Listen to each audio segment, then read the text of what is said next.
বিশেষ অতিথি বিভিন্ন ইউনিয়ন থেকে আমার নেতৃবৃন্দ ভাইরা আমার, আসসালামু আলাইকুম ওয়া রাহমাতুল্লাহি ওয়া বারাকাতুহু। অনেকে অনেক কথা বলেছে।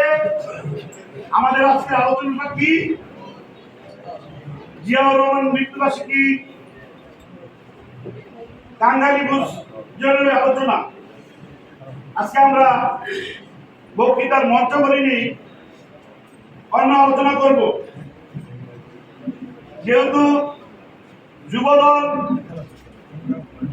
বগুড়াপাড়ায় একটা বিশালভাবে করতে চাচ্ছে, আমি এটা আমার বগুড়াপাড়া ইউনিয়ন পক্ষ থেকে এবং বিএনপির পক্ষ থেকে আমি যুবদলকে অন্তর থেকে আমি স্বাগত জানাচ্ছি।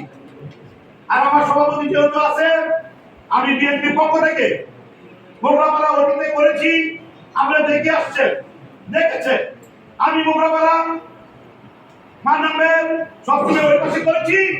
এবার আমি আমার মাইক স্থানে আমি বিএনপির পক্ষ থেকে একটা বিশালভাবে আমি সভাপতিকে নিয়ে, আমার সাংগঠনিক সম্পাদককে নিয়ে, সুপার ভাই সবাইকে নিয়ে আলোচনা করে আমি একটা সুন্দরভাবে বগুড়াপাড়া আমি বিএনপির পক্ষ থেকে একটা করে দিব। এই আশীর্বাদ ব্যক্ত করে সকলের সুস্বাস্থ্য কামনা করে আমার বক্তব্য শেষ করছি।